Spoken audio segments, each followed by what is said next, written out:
दोस्तों आज की इस वीडियो में हम बात करने वाले हैं कैसे मैंने 18 साल की उम्र में बैंक से क्रेडिट कार्ड लिया और साथ ही साथ में बिना किसी इनकम प्रूफ और बिना किसी डॉक्यूमेंटेशन के। आप सभी को पता होगा अगर आपकी उम्र 21 साल या फिर 23 साल से कम है तो बैंक आपको क्रेडिट कार्ड ज़्यादातर इश्यू नहीं करती है, ना ही आपको क्रेडिट कार्ड मिलता है। पर फिर भी मैं आपको एक ऐसा तरीका बताने वाला हूँ, अगर आपकी उम्र 21 साल या फिर 23 साल से कम है तब भी आप क्रेडिट कार्ड ले सकते हैं और वो भी बिना इनकम प्रूफ के।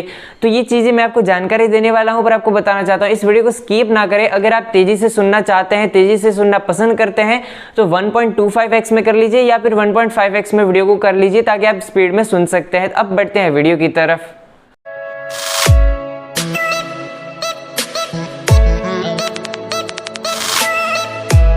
दोस्तों मैं आपको अपना एक्सपीरियंस शेयर करने वाला हूं। मेरा एक्सपीरियंस रहा है HDFC बैंक से।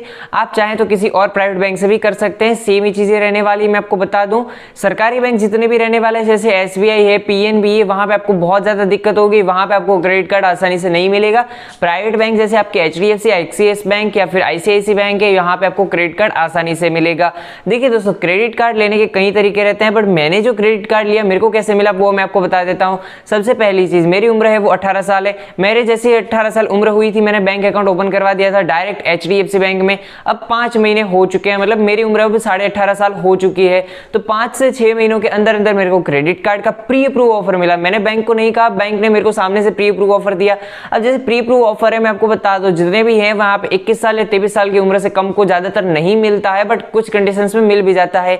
अब यहाँ पे जितने भी लोगों ने आपको इंटरनेट पे बता रखा है, एक ही चीज बता रखी है, वो सारी चीजें मैं आपको नहीं बताने वाला हूँ। सभी लोग ये कहते हैं कि आप अपने अकाउंट में 50,000 मेंटेन कीजिए, कोई कहता है 1 लाख रुपए मेंटेन कीजिए, आप ज्यादातर पैसे मेंटेन कीजिए। तो मैं आपको बताना चाहूंगा आप कर सकते हैं, बट स्टूडेंट्स के पास इतना पैसा कहाँ है तो वो 50,000 रुपए और लाख रुपए मेंटेन कर सके। स्टूडेंट्स के पास पैसे हैं वो लिमिटेड रहते हैं, वो ज्यादातर रुपए बैंक अकाउंट में मेंटेन नहीं कर पाते हैं। तो इसीलिए मैं आपको सॉल्यूशन बताने वाला हूं। मैंने आपको सिर्फ और सिर्फ 2 तरीके मैंने यूज किए, क्योंकि देखिए दोस्तों मैंने काफी मेरे अपने खुद के फ्रेंड्स हैं, पर्सनली फ्रेंड्स हैं, उनको मैंने क्रेडिट कार्ड के प्री अप्रूव ऑफर दिलवाए हैं। मैंने उनको तरीका बताया तो उस तरीके से उन्होंने फॉलो किया, उनको भी 5 महीने में मिल चुका। मेरे खुद के फैमिली मेंबर है वहां पे भी मैंने ये सेम ट्रिक अप्लाई की है, तो वहां पे भी ये सारी चीजें उनको भी मिल चुकी है। तो मैं आपको सेम ट्रिक बताने वाला हूं मेरे वाली जो मैंने अप्लाई की है और मेरे को किस तरीके से मिला है। जब भी आपको pre approve offer credit card लेना है तो मैं आपको 2 चीजें बता रहा हूं, ये 2 सबसे ज्यादा जरूरी है। बैंक 2 ही चीजें हैं जो सबसे ज्यादा मायने रखता है। एक तो बैंक मायने रखता है आप एक वैल्यूएबल कस्टमर हो, आपको बैंक को फील करवाना है आप एक वैल्यूएबल कस्टमर हो। वो कैसे करवाना है वो भी हम जानेंगे, और आपको ये भी बैंक को फील करवाना है कि आप क्रेडिट कार्ड में इंटरेस्टेड हो। 2 चीजें आपको बैंक को बतानी है, बट डायरेक्ट जाके थोड़ी ना बतानी है, हमको ये बैंक को फील करवाना है। वो कैसे करवाएंगे, बहुत ज्यादा आसान तरीका है। सबसे पहली चीज, क्रेडिट कार्ड में हमें इंटरेस्ट है ये बैंक को कैसे पता लगेगा। जब भी आप अपना HDFC बैंक का हो या फिर किसी भी प्राइवेट बैंक का एप्लीकेशन यूज कर रहे हो, जब भी एप्लीकेशन यूज करें तो आपको क्रेडिट वाले ऑप्शन वाले जो क्रेडिट कार्ड ऑप्शन रहता है वहां पे आपको जाके चेक करते रहना है क्रेडिट कार्ड कितने टाइप्स के आ रहे हैं, क्या क्या आ रहा है। आपको अप्लाई कुछ भी नहीं करना है, सिर्फ आपको चेक करना है क्रेडिट कार्ड किन किन टाइप्स के आ रहे हैं। तो बैंक को क्या पता चलेगा, इनडायरेक्टली आप क्रेडिट कार्ड के लिए यहाँ पे क्वेरीज है वो सबमिट कर रहे हैं। आपको कभी कभार क्या है चैट बोर्ड रहते हैं, वहां पे भी आप अपनी क्रेडिट कार्ड की क्वेरीज है वो सबमिट कर सकते हैं। महीने में आपको सिर्फ एक बार क्रेडिट कार्ड के लिए कोई भी यहाँ पे क्वेरीज है वो आपको सबमिट करनी है, जिससे क्या होगा बैंक को पता चलेगा आप क्रेडिट कार्ड में इंटरेस्टेड हो। ये पहला स्टेप क्लियर हो चुका। नंबर 2 स्टेप है आपको बैंक को ये फील करवाना है कि आप एक वैल्यूएबल कस्टमर हो। ये कैसे होगा, जैसे भी आपके अकाउंट में बैंक क्रेडिट कार्ड आपको कब देती है, बैंक क्रेडिट कार्ड आपको तभी देगी जब बैंक को लगेगा आपके खर्चे हैं, आपके जो एक्सपेंसेस है वो ज्यादा है, क्योंकि क्रेडिट कार्ड पे बैंक को तभी फायदा होगा जब आप ज्यादा से ज्यादा पैसे खर्च करेंगे। तो आप सोच रहे होंगे कि मैं तो आपको पैसे खर्च करने का बता रहा हूं, ऐसा नहीं है। मैं आपको इसका भी सॉल्यूशन बताने वाला हूं एकदम परफेक्टली। सबसे पहली चीज, बैंक यही चाहेगी कि आप अपने पैसे ज्यादा से ज्यादा खर्च करें, तभी बैंक को ज्यादा से ज्यादा फायदा होगा और तभी आपको वो क्रेडिट कार्ड देगी। अगर आप पैसे बैंक में जमा करते जा रहे हैं और आप खर्च नहीं कर रहे हैं तो बैंक आपको क्रेडिट कार्ड, ऑब्वियस सी बात है, आपको प्री अप्रूव ऑफर बहुत मुश्किल से मिलेगा। तो मैं आपको बता दूं आपको कैसे करना है। सबसे पहली चीज, जब भी आपको प्री अप्रूव ऑफर लेना है तो एक्सपेंसेस आपको करने, खर्च वो कैसे करने मैं आपको बता देता हूं। सबसे पहली चीज, जब भी आप अकाउंट ओपन करवाए 5,000 या फिर 10,000 वाला अकाउंट ओपन करवाइए, क्योंकि स्टूडेंट्स के लिए इतना ही होता है। स्टूडेंट्स वाले हैं वो यहाँ पे 25,000 वाला या फिर लाख वाला क्लासिक अकाउंट है वो मेंटेन नहीं कर पाते हैं। स्टूडेंट के पास इतना पैसा नहीं हो पाता है। तब जब भी आप अकाउंट ओपन करवाए तो आपको लोग कह रहे होंगे 10,000 वाला अकाउंट है तो 20,000 मेंटेन कीजिए, 30,000 मेंटेन कीजिए। कोई बात नहीं दोस्तों, आप इतने मेंटेन नहीं कर सकते, कोई दिक्कत वाली बात नहीं। 10,000 है सिर्फ 10,000 मेंटेन कीजिए, इसके ऊपर कोई दिक्कत नहीं। काफी लोग क्या कहते हैं डबल मेंटेन कीजिए, इतने मेंटेन कीजिए वो हो जाएगा, ऐसा कुछ भी नहीं है। यहाँ पे मैंने जो तरीके जितने भी मैं, क्योंकि आज तक मैंने कम से कम 10 से ज्यादा ऐसे अकाउंट्स होंगे, क्योंकि मेरे फ्रेंड्स के फैमिली मेंबर सभी लोगों के मैंने बहुत ज्यादा प्री प्रो ऑफर यहाँ पे एक्सेप्ट किए हैं, काफी ज्यादा बैंक से लिए हैं। जो भी मैंने सभी जगह सेम ही ट्रिक अप्लाई की थी वो मैं आपको बता रहा हूँ। सबसे पहली चीज, जब भी आप यहाँ पे अपने अकाउंट में महीने में, मैं आपको ये चीज बता रहा हूँ, ये ट्रांजैक्शन आपको एक बार करने हैं। महीने में आपको कम से कम एक बार एनईएफटी करना है, फिर एक बार कम से कम आपको आरटीजीएस करना है, एक बार आपको कोई भी यूपीआई से पेमेंट लेना है या फिर सेंड करना है, ये आपको करना है। नंबर 3 यहाँ पे आपको मैंने ये 3 चीजें बता दी। अब नंबर 4 मैं आपको बताता हूँ, जब भी आपको मन पड़े या फिर ना हो तब भी आपको कम से कम महीने में एक बार कैश बैंक में डिपॉजिट करना है और कैश को विड्रॉ करना है, मतलब कैश ट्रांजेक्शन भी होने चाहिए। अब दोस्तों जब भी आप अपने बैंक से जितने भी रुपए खर्च कर रहे हैं तो आपको क्या करना है, अपने डायरेक्ट यूपीआई से खर्च नहीं करना है, क्योंकि जितने भी लोग हैं यहाँ पे गूगल पे और फोन पे कर रहे होंगे, यूपीआई से खर्च कर रहे हैं, पैसे रिचार्ज करवाना है तब भी यूपीआई यूज कर लो। कोई भी चीज के लिए आप यूपीआई यूज करते हैं, मैं आपको बताऊंगा यूपीआई यूज बहुत कम कर दीजिए, क्योंकि बैंक उससे लेना देना बहुत कम रहता है। मैं आपको बता दूं यूपीआई पे बैंक की यहाँ पे नजर है, वो मतलब वो इसको इतना ज्यादा नहीं गिनता, क्योंकि यूपीआई कॉमन हो चुका है। आपको क्या करना है, जब भी आप एक्सपेंस करें, जब भी आप रिचार्ज करवाए तो अपने डेबिट कार्ड से करवाना है। क्या करवाना है, डेबिट कार्ड से जब भी आप एक्सपेंस करेंगे तो उसमें आपका डेबिट कार्ड से एक्सपेंसेस बढ़ना चाहिए, जिसमें आपको यहाँ पे जब भी आप शॉपिंग करें जैसे अमेजॉन फ्लिपकार्ट से, तो आपको यूपीआई ना करते हुए आपको डेबिट कार्ड से पेमेंट करवाना है। कैश ऑन डिलीवरी यूज नहीं करना है, आपको डेबिट कार्ड से पेमेंट करवाना है।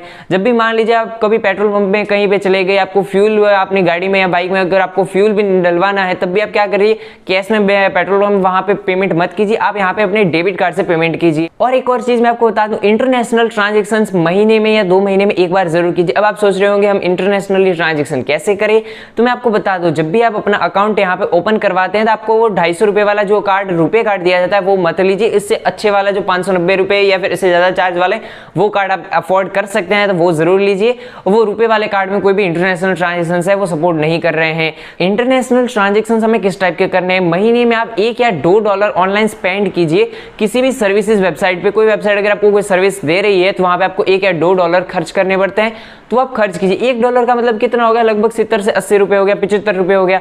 $2 मतलब कितना होगा, 100 से 150 रुपया। महीने में आप 100 से 150 रुपया खर्च कर ही सकते हैं इंटरनेशनली। और अगर आप चाहें तो शॉपिंग करते हैं इंटरनेशनली, तो मैं आपको बता दूं Bango.com है, अलीबाबा है, वहां पे आपको पता है कि सब भी जितनी भी चीजें ऑनलाइन हमको इंटरनेशनली मिलती है तो वहां पे हमको डॉलर में पेमेंट करना पड़ता है, तो वो आप जरूर ट्राई कीजिए। इंटरनेशनली ट्रांजेक्शन 2 या 3 महीने में कम से कम एक बार आप जरूर कीजिए, तो आपको ज्यादा चांस है जल्द से जल्द प्रोडक्ट मिलने का। जो प्री अप्रूव ऑफर है वो जल्द से जल्द मिलेगा। अब आती है सबसे ज्यादा मेन बात, जो लोग कह रहे थे कि हमारे पास इतना पैसा ही नहीं, हम खर्च कैसे करें। तो मैं आपको बता दूं, जब भी आपके फ्रेंड्स हैं, दोस्त हैं, उनको अगर कभी भी कोई भी पैसे खर्च करने तो उनसे आप क्या कीजिए, उनसे आप कैश में ले लीजिए और अपने अकाउंट से स्पेंड कीजिए। अगर मान लीजिए आप अपने दोस्त के साथ गए, वो डिनर के साथ चलो, आपने मान लीजिए होटल में कहीं गए, चले गए घूमने, वहां पे आपको पेमेंट करना है तो कैश में मत कीजिए, अपने डेबिट कार्ड से कीजिए। अगर मान लो अपने दोस्त के साथ हैं, कहीं आपने बाइक पे पेट्रोल फ्यूल अप करवाना है, आपको फ्यूल भरवाना है, तो आप क्या करिए, वहां पे उनसे आप कैश में पैसे ले लीजिए और अपने डेबिट कार्ड से पेमेंट कर दीजिए। फिर मान लीजिए आपके दोस्त को कभी मोबाइल रिचार्ज करवाना है या फिर कोई भी काम करवाना है, उसको ये कीजिए कि आप वो उससे कैश में पैसे ले लीजिए और आप अपने डेबिट कार्ड से उनका रिचार्ज करवा दीजिए। फिर क्या करना है, किसी को भी अमेजॉन या फिर फ्लिपकार्ट से शॉपिंग करनी है, कोई भी जूते मंगाने हैं, यहाँ पे घड़ी मंगवानी, मोबाइल, इंटरनेट या कोई भी चीज होगा आपका, उन सभी चीजों का जितना भी एक्सपेंस रहता है आप अपने डेबिट कार्ड से कीजिए। मतलब ये ट्राई कीजिए ज्यादा से ज्यादा आपके जो फ्रेंड सर्कल है वहां पे जितने भी वो लोग खर्च कर रहे हैं वो डायरेक्टली आपको कैश में पेमेंट करें और आप उनका काम डायरेक्टली अपने अकाउंट से यहाँ पे खर्च कर सकते हैं। मतलब उनका डायरेक्टली, जैसे किसी को रिचार्ज करवाना आप रिचार्ज करवा दीजिए, उससे कैश में पैसे ले लीजिए। किसी को ऑनलाइन स्पेंड करना है तो उसका आप पैसे कैश में ले लीजिए, उसको ऑनलाइन मंगवा दीजिए। मतलब ये सारी चीजें करने से क्या होगा, आपका एक्सपेंसेस बढ़ रहा है और आप जितने कैश में ले रहे हैं वो वापस आपने बैंक में जमा करवा दिया। मतलब बैंक को पता चल रहा है जितना आदमी खर्च कर रहा है उतने ही पैसे वापस बैंक में भी आ रहे हैं। मतलब आपने महीने में 5,000 रुपए खर्च किए और 5,000 रुपए आपने डिपॉजिट भी कर दिए, तो मतलब बैंक को ये लगना चाहिए आदमी खर्चा भी कर रहा है और इतना इतना पैसे वापस बैंक में डिपॉजिट आ रहे हैं। क्योंकि जब आपका खर्चा होगा तभी बैंक को पता चलेगा हमको इसको क्रेडिट कार्ड देना चाहिए या फिर नहीं देना चाहिए, क्योंकि क्रेडिट कार्ड को बैंक को यही फायदा रहता है, जितना आपका खर्च रहता है उसी हिसाब से बैंक आपको क्रेडिट कार्ड जल्द से जल्द प्रोवाइड करता है।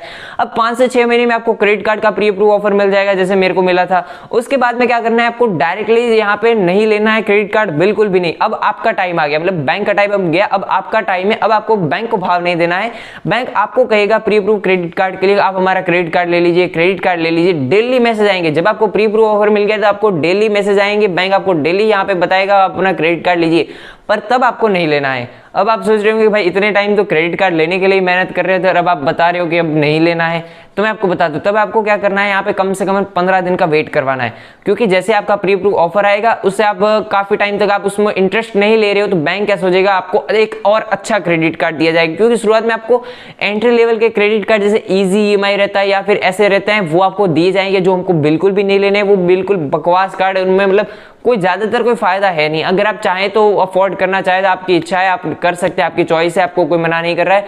बट मैं आपको सजेशन दूंगा कि आप क्या कीजिए, 15 दिन का वेट कीजिए, उसके बाद में बैंक आपको एक अपग्रेडेड प्लान देगा। आपको क्या कहेगा कि आप एक काम कीजिए, आप मनी बैक ले लीजिए। तब आपको क्या करना है, तब भी आप चाहें तो वेट कर सकते हैं, 15 दिन या फिर महीना पर हो जाएगा। उसके बाद में बैंक आपको कहेगा कि आप चलो कोई बात नहीं, आप मिलेनिया कार्ड ले लीजिए, कोई तो कार्ड लीजिए। तब बैंक आपको ऊपर फोर्स करेगा आप अब कोई न कोई कार्ड लीजिए। तब आपकी इच्छा होगी, आपको जो भी कार्ड सही लगे वो लीजिए। बट डायरेक्टली शुरुआत में ले लिया तो आपको वही एंट्री लेवल कार्ड मिलेगा और कोई नहीं मिलने वाला है। तो ये मैंने आपको मेरा खुद का तरीका बता दिया, पर्सनल एक्सपीरियंसेस बता दिए, मैंने पर्सनल एक्सपीरियंस बताया कैसे मैंने लिया और कैसे आपको लेना है।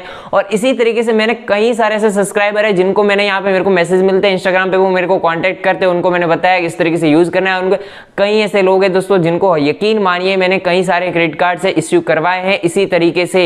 यही तरीका और ट्रिक आपको फॉलो करनी है, एक्सपेंसेस बढ़ाने हैं। कैसे बढ़ाने हैं, खुद के नहीं बढ़ाने, अपने दोस्तों के जितने भी वो अपने अकाउंट से करने हैं।